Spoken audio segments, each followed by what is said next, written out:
benn fan ci weerub janvier atum 2020 mbokki bisimila dalee nag jàmm ci xibaar yi la ca gën a fës bokk na ci jàkkaarloog taskatu xibaar yi nekkoon ci diggante njiitu réew mi bokk na ci ponk yi ñu ca doon waxtaanee wàllum paj mi njàng mekk njàngale mi dem geeg dikk gi courant bekk ndox mi li yitteel askan wi loolu lépp daan ci dellusiwaat ci nu mu gën a yaatoo ci biir xibaar yi. nañu ko diggee woon daan noonu lañu ko defee yet wi dal na ci kaw waa kër Sen TV nag ñu daal di ràpp seeni buntu diirub juróom-ñaari fan signal nag amatuñu ko fu mu toll nii loolu nag amal di waa Sénéra gannaaw nag ba ñu arto ci ay fan yi ñu génn ne képp ku nekk taskatu xibaar tey biral lu jagleel wàllum xeesal danga ko dakkal lu ko mooy rek yoon dina daal di dal sa kaw ngir daal di jeexalaat wi ci jàmm askan wu takku tëli woon na fële ca place de l'Obélisque ca noonee nag ku ci nekk ànd ak sab njaboot ngir daal di tëj at wi waaye te ñaan am njort gu rafet ne 2020 dina doon at wu mucc ayib mbokki loolu yi ponk yi bu ngeen taxi loolu ñu faram fàcce ko.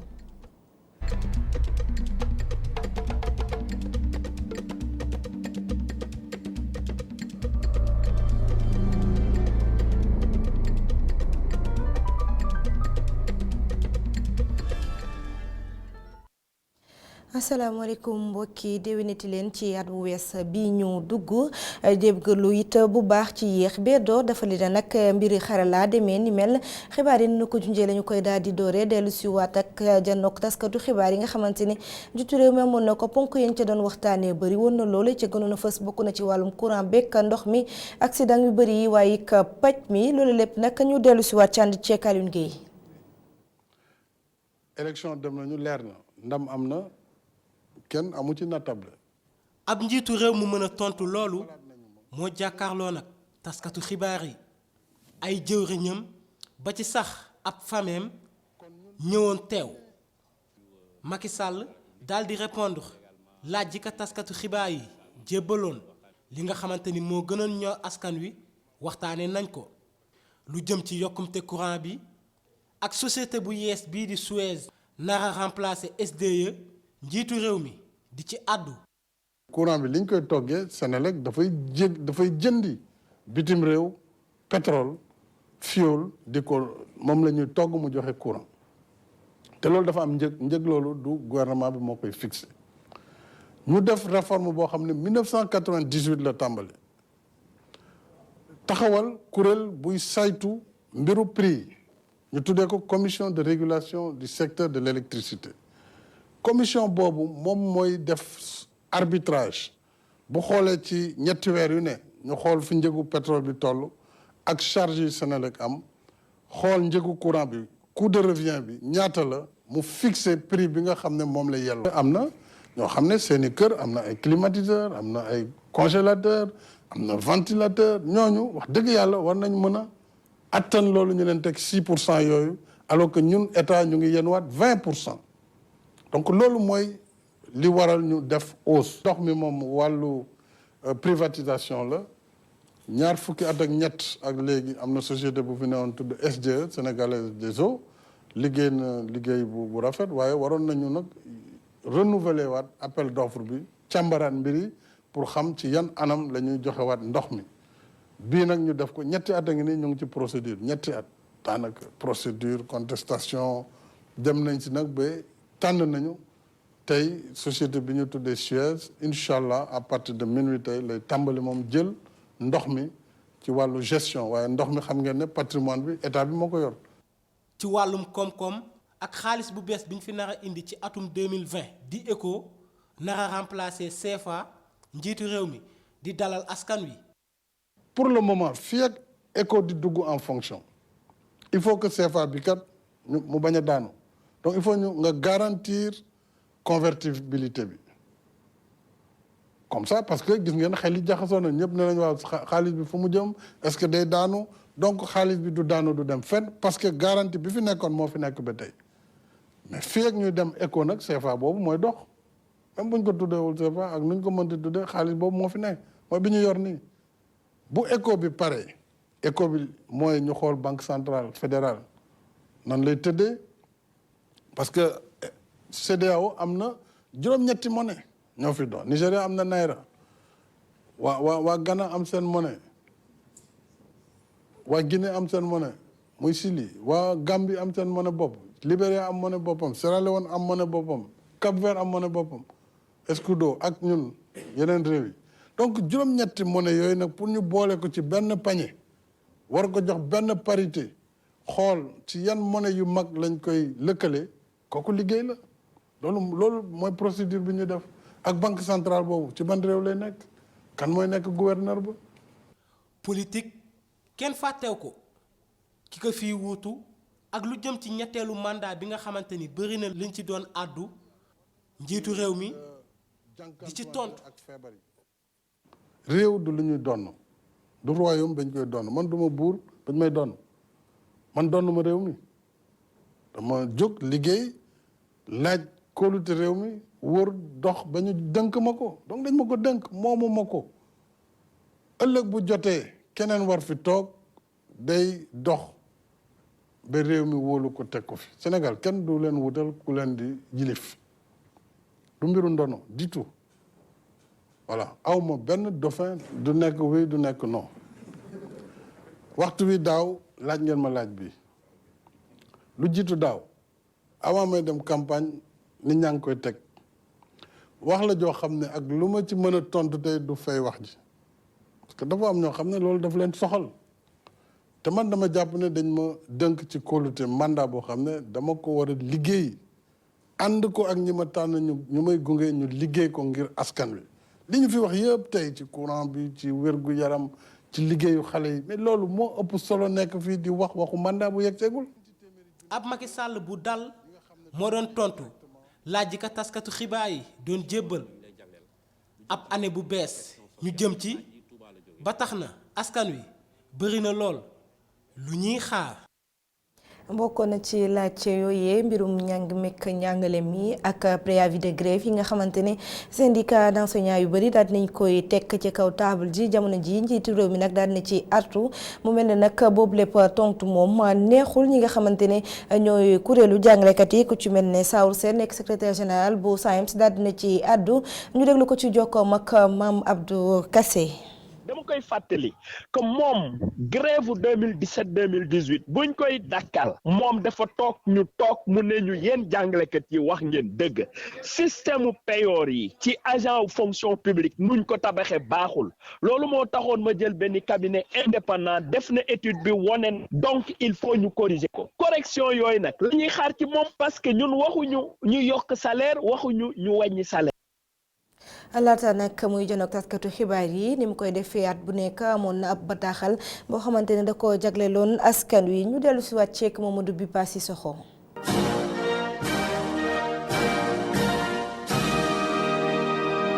comme at bu ne bataaxal bi président di sànni mi ngi tàmbaleek nuyoo ak i ñaan ngir at bu bees bi. Mes chers compatriotes, je suis heureux de vous adresser mon message de vœux à l'occasion du nouvel an. ñu daal di tàmbali discours bi nga xam ne def na lu ëpp fukki simili ak juróom benn ngir andi ay leeral ci xaalis bu bees bi di ECHO président Macky Sall di ko rafetlu itam. C'est une heureuse perspective. jubluwaay la gu rafet gu mucc ayib fii ak ñuy dëggu ci doxalinu dëgg nag li nga xam ne moo di ECHO bi amut lenn luy soppeeku ci li ñuy wax parité fixe ci suñuy koppar. La parité fixe de notre monnaie. ngir wax ba tey ci lu gën a fës ci fan yi ñu weesu wax na itam ci wàllum courant bi nga xam ne am na yokkute gi ci am daal di dig ni 2022 jëm 2023 gaz bi di ñëw dina tax ba njëgu courant bi stable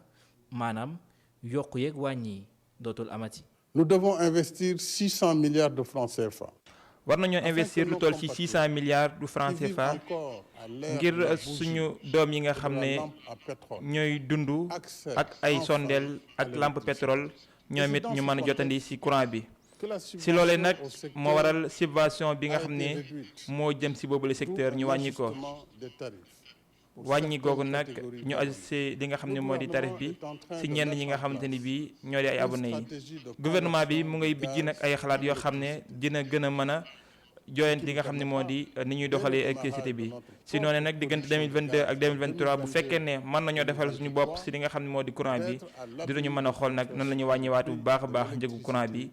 ci li nga xam ne noonu la demee ci àdduna wërngal kàpp. Dû à la conjoncture internationale. président ñëwaat na itam ci saxaar bi jëm Mali bi ñu bëgg a andiwaat comme ni ko jëwrinam bii di Omar Youm waxee woon ci assemblée nationale. sur le volet ferroviaire. si wàllum dem ngeeg dikk gi rawatina li nga xam ne moo di saxaar gi am na ay mbégtey wax ne ginnaaw bi nga xamante ni bii am nañu ak déggoo ak suñu naataango bii di réewu Mali dinañu yeesalaat bu baax a baax Bamako ferroviaire ak nu mu gënee mucc ayib mu tàmbalewaat teguwaat ci raay bi commencé waat daw. Rentabilité et sa pérennité. autoroute Mbour Fatick Kaolack bokk na tamit ci tali yu ñuy defar ngir yokk set ci Dakar. ñu nar fi teg benn brigade ngir xeex loolu ak benn grand prix ngir sargal ñiy yëngu ci wàllum set setal gannaaw discours bi nag président Macky Sall jàkkaarloo nag yenn taskatu xibaar ngir gën a yaatal ay kàddu yu mu fi yëkkati. gannaaw discours ba nag moom ak mi jiite assemblée nationale di Moustapha Niass daal nay àddu rafetlu kàddu yi nga xamante ne njiitu réew mi yëkkati na ko mu ne nag dara desul li yitteel askan wi am na njort ne leeral na ko ñu déglu ay kàddoom ci micro Omar Kane. man dama leen ne man de yàlla daf ma boole ci ñi wóolu Macky Sall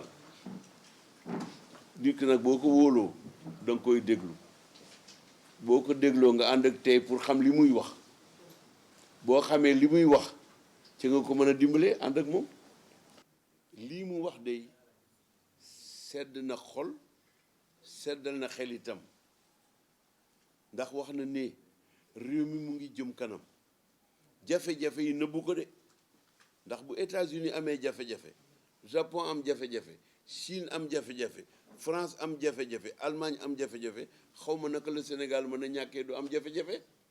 jafe-jafe yi moo tax ñuy jóg bu dégg bu cëg di ñafe moo tax ñuy xalaat pour jëm kanam joxante loxo pour liggéey ñii mën nañ ci ànd ñële duñu ànd waaye loolu mooy àddina sa discours bii de man li ma ci xalaat foofu laay mujjee kii de xolam li ci nekk mooy li mu yéene Sénégal rëy na li nekk ci boppam pour Sénégal jëm kanam. daanaka kàddu gi benn la moom it jëwriñ gi ñu dénk wàllum ndox mi di Serigne Mbaye Thiam àdduna ci discours njiitu réew mi waaye nag gën cee fësal mbirum ndox mi mu ne lu tollook juróomi téeméeri milliards daañu ko dugal ci wàllum investissement ci société bu bees bi nga xamante ne moom la ñu dippee Sen'Eau ñu taataan ay kàddu. ci kàddu yi njeexiteelu at mi président de la république yéy na yàbbi si mbirum ndox mi ak assainissement si benn fan si weeru janvier bi yorinum ndox mi si réewum Sénégal dina dugg si loxo yi Sen'Eau ministre bi Serigne Mbaye Thiam mu ngi naan défi bi ñu war a relever jamono ji nag moo di ñuy mën a jotandi ndox mi saa suñ ko bëggee maanaam ak si sécurisé. lu mat juróomi téeméeri milliards ci at yi danañ ko def ci ndox mi ci réew taax yi benn bi mooy usine Kër Momar Sarr numéro 3 ñaari usine ndox noo fa nekkoon. ñu ngi fay tabaxaat beneen usine ndox boo xam ne bii ñatt téeméeri milliards ak juróom-ñett fukk moo ciy dugg ak usine bu ñuy wax usine buy jëlee ndox mi ci géej gi dindi xorom si pour def ko ndox moo xam ne bii mën nañ koo jëfandikoo. jote ni ndox mu sell nag si gox yeeg gox-goxaan yi maanaam sa kaw ga nekk na jafe-jafe boo xam ne it war nañ koo saafara. monde rural li ñu fa am mooy problème mu am ndox su fekkee ne sa forage panne na ñu am beneen pexe booy amee ndox. maanaam sécuriser disponibilité ndox mi loolu nag am na ay liggéey yu ñu ciy def fi mu nekk nii ci benn programme bu ñuy wax PAMIR mooy programme eau assainissement en milieu rural mi ngi démarré ci milieu rural bi sans compter liñ fi liggéey ci PUDC di ko liggéey tamit ci PUMA fi mu nekk nii. njëg lii du yokk benn fan ci weeru janvier waaye Serigne Mbaye Thiam mu ngay leeral naan ci diirub at yi ñu jëm nag lépp mën a nekk. mais ndox mi kenn du ko yokk ci suba Sen'Eau suy démarrer mais li nga xam nag moom laa mën a wax mooy que ne contrat bi ñu xaatim diggante Sénégal ak Sen'Eau te Suez nekk seen partenaire fukki at la ak juróom suñu mandoo mënuñoo wax ne fukki at ak juróom yi wàññi du ci am wala yokk du ci am parce que fukki at ak juróom lu nekk xaj na ci. njiit réew mi nag président de la république si kàddu yi mu doon amal si fanweeri fan ak benn si weeru décembre bi mu ngay wax naan ak budget boo xam ne dina toll si ñetti téeméeri milliards yoo xam ne mooy dugg si ñaareelu phase PUDC dinañu mën a taxaw bu baax a baax kaw ge ak dëkk yi nga xam ne ñoo néew doole ngir ay yoon tabax fa ay forage ak wàllum courant bi ba si sax man leen équipé si mbooleem lu ñu bëgg. électricité et équipements divers. Cheikh Sall Bara Sow sant ak ngërëm ñel na leen ñu tali ci Mbour Géej wax ci kuréel gi ñu dippee am dem ñoom nag ñoo doon amal ab ndaje li ñu bëgg mooy seen gox boobee di Mbour Géej daal di sukkaliku moo tax ñu taxawal ab programme dippee ko liggéey ngir ëllëg nag ñoom nee neen daañu na si pexe ngir gën a xool naka la ñuy jooyantee jafe-jafe yi nga xamante ne moom la ñuy janool ci seen gox njiit la di Cheikh Issa Sall laalu na ci micro Alioune Kane. Mbour dafa feebar bi sa dëgg-dëgg du man maa ko wax demal ci tata yi demal ci marché yi demal taatu tefes gi duggal ci nit ñi ci mbaar yi ci taatu garab yi nga laajte dinañ la wax ne Mbour dafa feebar di campagne président Macky Sall ci réalisation ak ci programme liggéeyee ëllëg bu demee ba toog ne ko war nañoo oo population yi maanaam toj li ñuy wax toj ñiy jàng xam ne loolu toj programme bi ba xam li ci biir ba ñëpp ku ñibbi tey jii di nga xam ne président Macky Sall kat dafa ñëw ak lu bees dafa ñëw ak lu wóor dafa ñëw ak loo xam ne moo war a jël Sénégal fii nag yóbbu ko fi nga xam ne ñun ñëpp fa lañ bëgg mu dem fa loolu moo tax tey jeunesse bi ootee ndaje bu mel nii ñu oo ay kàngam yu am solo si dëkk bi muy te ñëpp nag nekk si département bi pour wane ne département de Mbour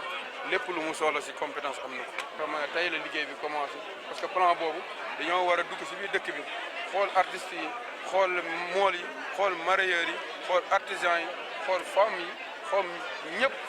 ñu waxtaan ceeg ñoom ku nekk joxe sa xalaat balaa 6 mois ñoom projet boo xam ne Mbour moo ci d'accord bu ñu yàlla tegee si bopp maire bi bu ñu gestu bu ñu def dara dañuy jubal rek si li nga xam ne ñun ñëpp ñoo ko tracé. ñoo ko waxee ci boppu xibaar yi nag juróom-ñaari fan la kër gi di Sen TV toog te du am ab signal lu ko waral nag bokk na ci bataaxal bi nga xamante ne waa CNRA génne woon nañ ko ci ay bés yi ñu génn ne képp kuy këru taskatu xibaar nga dakkal lépp lu jëm ci wàllum publicité ñeel wàllum xeesal ak yi ni mel loolee nag ñoom jëfeewuñu ko woon moo tax it yet wa daal dina dal ci seen kaw leneen li nga xamante ne nag mooy gën a sookeeku ci loolu mooy ñëy liggéeykat yi nekkee foofu jamono ji dañoo nekk li ñu dippee chômage technique juróom-ñaari fan yoo xamante ne bu ñu ko toogee bu seenu payoor ñëwee dañu ko ci daal di teq ci nga xamante ne moom la ñuy am weer bu nekk Moustapha Gabax Diop. tekkaaral la ñu nemmeeku ci biti ak ci biir daluwaay des médias lu ëpp ci liggéeykat yi xëy ci wuñu dogal bi jóge ci CNRA dàkkal diffusion Sen TV ci 1er janvier bi moo fi jaar. impact bu mag lay doon impact bu mag parce que 7 jours yoo xamee ni télé bu ñëpp di seetaan nga ne ko kenn dootu ko seetaan ndax ci TNT bi comme ci yeneen canaux de diffusion yi dafa dañ ko ci arrêté xanaa mennum canal moom moo koy continuer di teg mais impact bi mooy déjà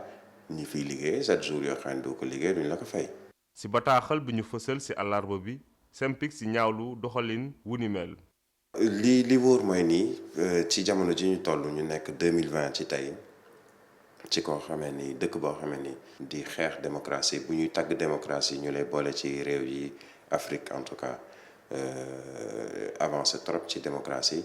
lii dafa waroon nekk loo xamee ni dootul am ci réew. ci weer yi ñu génn CNRA mu ngi doon fàttali këru tasukaay xibaar yi ci mbirum publicité. ci lépp lu jëm ci wàllu xeesal ni dañ ko aayee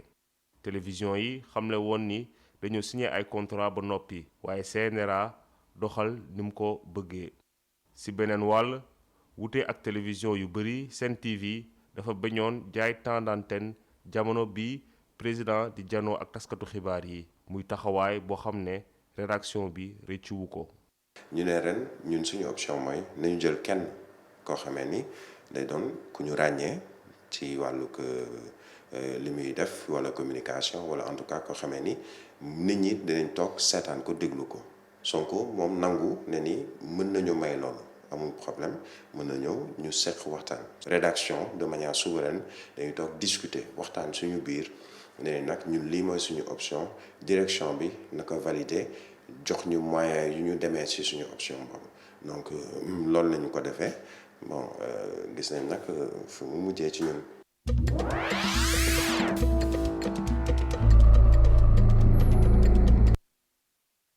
xibaar yi biti réew dañu ko dooree ci suñu dëkkandoo yi di waa Guinée Bissau am nañ nag njiitu réew bu bees Umaro Sissoco Embalo moom nag mu daal di jël réew gàddu gi gannaaw ñaareelu tur bi téeméer boo jël mu ngi am juróom fukk ak ñetti toftal juróom ci poñ mu doon janook nag kii di Domingo Pereira nekkoon candidat bu PAGC moom nag maa ngay contesté résultat yi di fàttali nag moom tey ba mu nekkee njiitu réew amaloon na kàddu yu mu yëkkati bokk na ci nag dellusiwaat ci diggante ma kii di Alpha Condé mi nga xamante ne moo nekk njiitu réew ma Guinée gi nga xamante ne moom la dendal mu ne nag fu mu toll nii bay wëy na mbuus dañoo nekki dëkkandoo dañoo foofu rek ñu daal di boole seeni doole liggéeyandoo doxandoo ci benn yoon waaye it dellusiwaat na ci seen diggante bi nga xamante ne daanaka rataxul woon noonu. ñu wax ca Centrafrique ak gouvernement beeg mission bu Nations Unies ñoom nag ñi ngi biral ne dañoo dem fële nga xamante ne mooy gox bi ñu dippee PK5 di ab quartier boo xamante ne ay jënd ak jaaykat ñoo fa daal di dëkk la fa ëpp nag ay jullit lañu ci ay bés yi ñu génn ay yëngu-yëngu yu métti ñoo fa amoon daanaka lu tollook fanweeri doomi aadama ñàkkoon nañ ci seen bakkan looloo tax nag waa Croix-Rouge daal di fa defal ab hôpital waaye it benn juma boo xamante ne ñu ngi ko dippee juma Ali Bodolo foofee la ñuy yóbbu ñi nga xamante ne dañoo daal di ñàkk seen bakkan.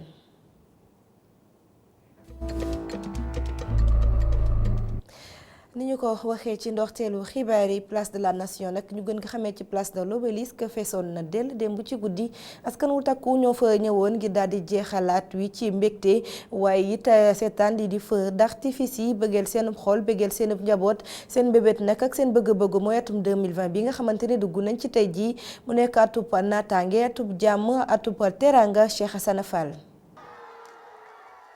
ñi dëkkee Dakaru jeexal nañu atub 2019 ci nu mu gën a jekkee ñu ñëw feesal fii ci place de la nation ñoom ñi jóge fu nekk lenn moo leen fi andi ñoom ñëpp jeexal at bile ci nu mu gën a jekkee fii ci place de l'obélisque. chaque année diñ fi doon ñëw ñu koy defee fii 2019 fii lañ ko defee woon pour début bi yoon tamit ñu ñëwaat fi juste que xam nañ ne fii moom macha allah fii moom boo fi ñëwee moom rassemblement bu rafet moo fi am. booy xool parcelle ñun dañ ko fay feete mais booy xool ambiance bi fii la ëppee quoi chaque année dañuy ñëw.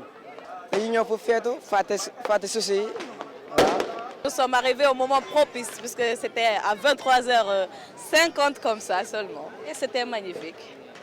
2019 nekk at boo xam ne marqué na leen ñoom ñëpp waaye li tax mu marqué leen wuute ci ñu bëri. nekkoon atu jàmm daal atu jàmm vraiment am na lu bëri li nga xamante ne dafa jàll li nga xamante ne lu ma marqué la si samay business personnel la ak si sama vie sentimentale vraiment lu bëri jàll na si. C'est en cette année que je me suis mariée. J'ai rencontré ce merveilleux homme.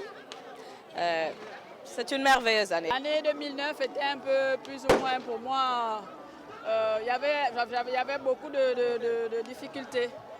nekk na année boo xam ne neex na neexul daal dëkk bi metti na comme ñëpp ñoo ngi koy kaas comme affaire courant yooyu. 2020 bi ñu dugg nekk at boo xam ne nuñ ciy duggee ñaan yi presque benn la. Avoir des enfants avec mon mari, fonder une famille, vivre dans le bonheur.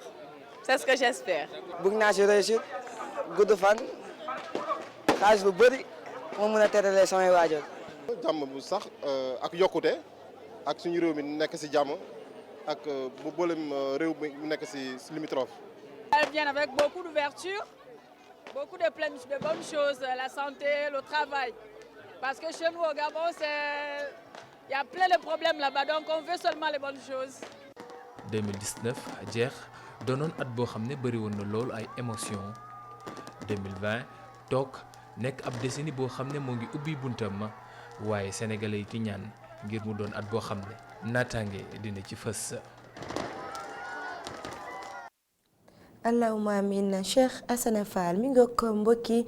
xibaar yi fii lay daal di buuree 19h45 Assane Gueye ñëwal leen xibaar yi ci kàllaamay nasaraan sant leen gërëm leen bu baax ci teewlu bi jërë ngeen jëf.